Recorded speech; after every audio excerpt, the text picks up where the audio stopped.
Okay, so this video is for Math 95, and the topic here is simplifying radicals, and a radical is a root, okay? And we're mostly, in this topic, going to be talking about square roots. So let's just remind ourselves what a square root means, okay? The square root of 9 is 3 because 3 times 3 equals 9. That's the definition of a square root. Okay.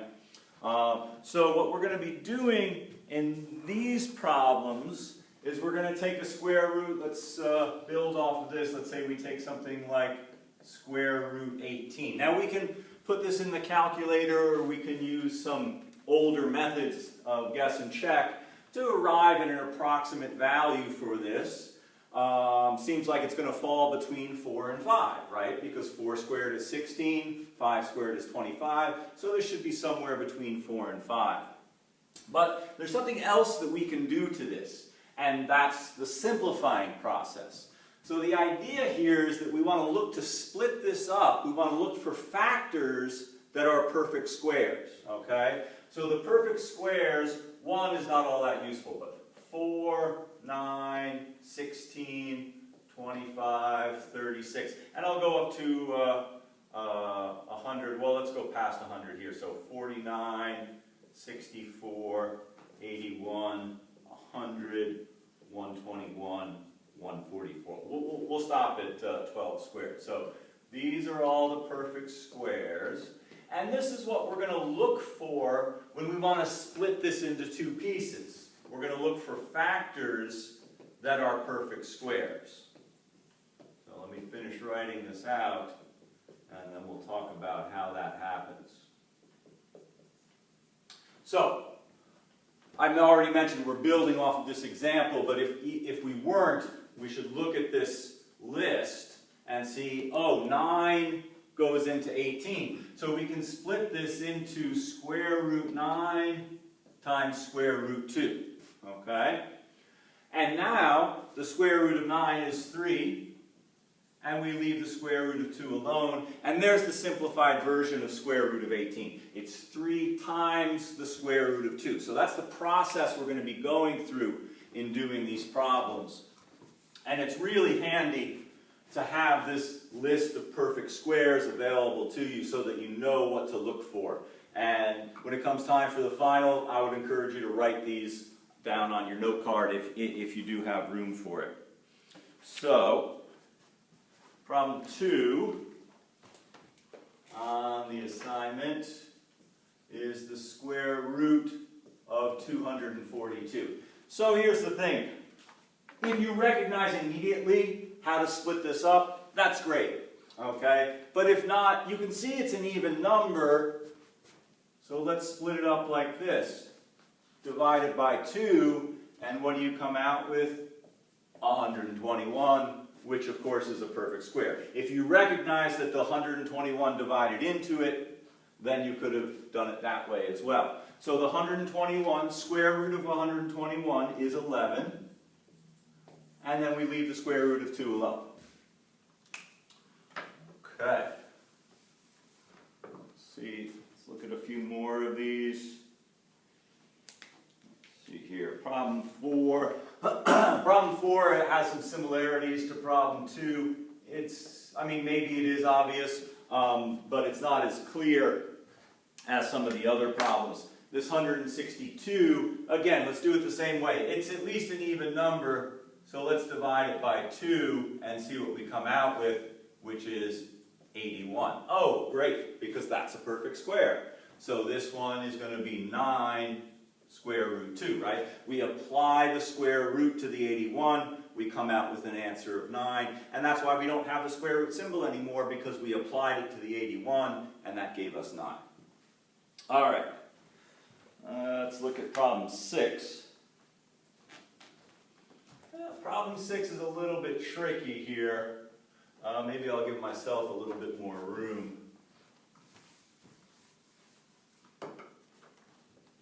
Problem 6, we've got the square root of 800. Well, right away you can see that 100 is going to divide into this. So let's split this up as square root 100 and square root 8, right? Because 8 times 100 is 800. And they stay under the square root symbol because we haven't taken any square roots, right? When you take a square root, then the symbol goes away. And if you're not taking square roots, you're going to need that root symbol to stay in there. Okay. So now let's take the square root of 100. That's going to be 10. And this is 10 square root 8, which is not wrong, okay? I mean, this and this are the same thing, but we want to reduce this just like in fractions to, I don't know if we want to use the phrase lowest terms, but we want to simplify completely, okay? And the 8 now has another perfect square in it, right? That should be a little bit easier to see. The 8 splits up as square root 4 times square root 2. So we've still got the 10. Square root 4 is 2, and that square root 2 is going to stay there. So this is 20 square root 2. So like I said, that one's a little bit more complicated, but it's a lot like factoring polynomials. It's a lot like reducing fractions. If you recognize the greatest perfect square that goes into 800, great. If not, you can do this in steps. Okay. Let's see here. Problem 8. We've got the square root of 108. Well, let's see here. This one, now the first thing that came to mind was those other problems. I said, well, it's an even number, so let's just divide it by 2. But if we do that here, we're not going to get a perfect square out of it. So that's not really helpful. All right. So what can we do? Well, we can test it out. You know, let's see here. Let's test one of these numbers here. Let's see. Does 9 go into 108? Let's see. 108 divided by 9 is 12. Okay, good. So this is square root 9, square root 12. We can square root the 9. That'll give us 3. And we leave the 12 under the square root because it's not a perfect square. But the 12 now should be easier to recognize. The 12 is square root 4 times square root 3, right? Because 4 times 3 gives you the 12. So now we can leave the 3 alone, square root the 4, make 2, and leave that 3 underneath the square root, and there's our finished answer, 6 square root 3. Now, if you had tried one of these other numbers, for instance, the 36, as it turns out, you can do this problem. This is what I was saying before. If you recognize right away the largest perfect square that goes into this number is 36.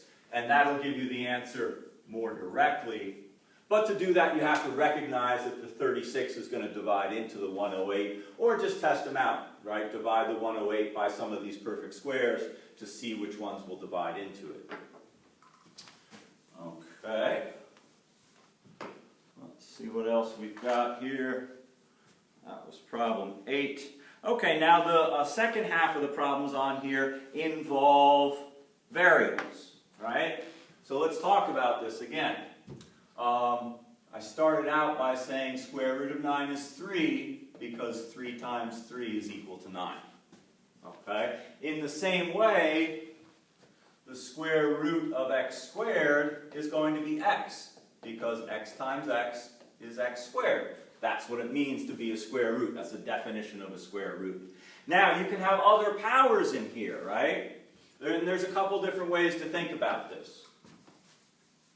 So one way, let's say we do square root of x to the 6th power.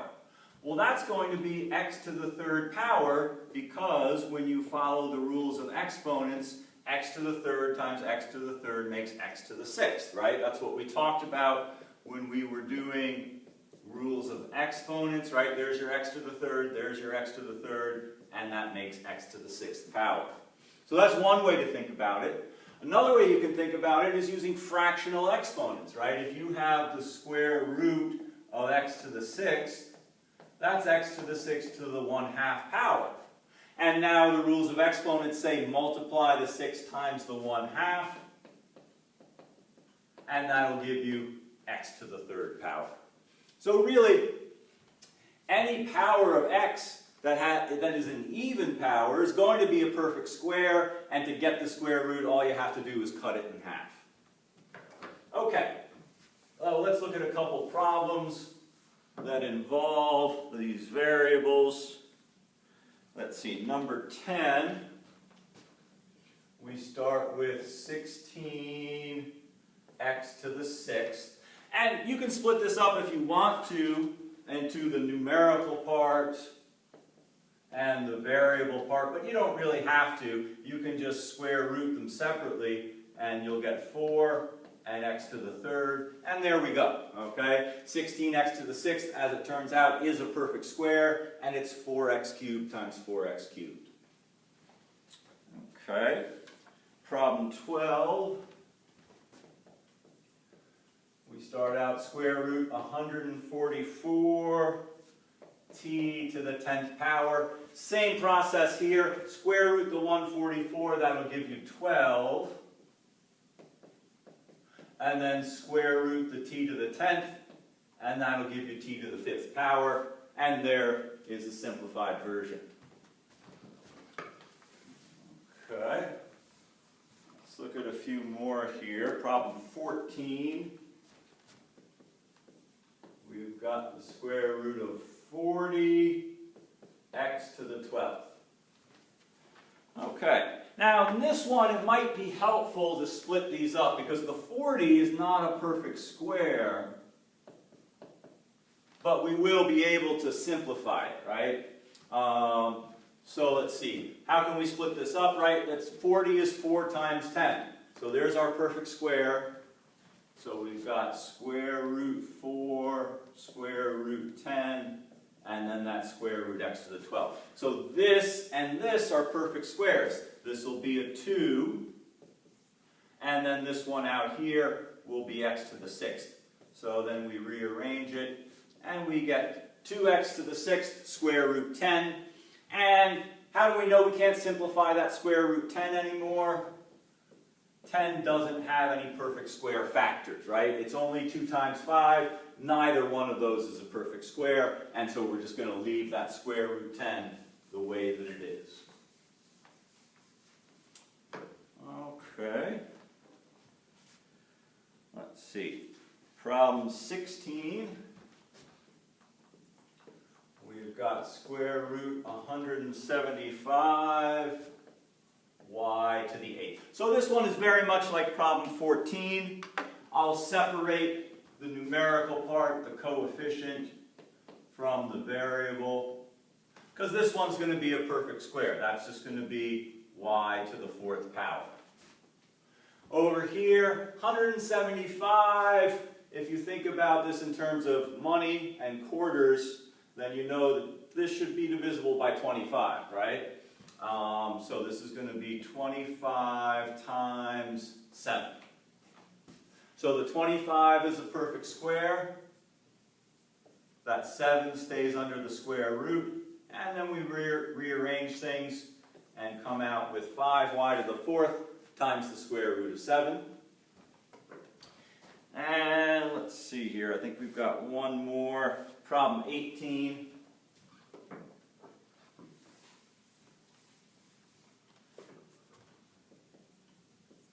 So, problem 18, we've got 28 x to the 12th, y to the 16th.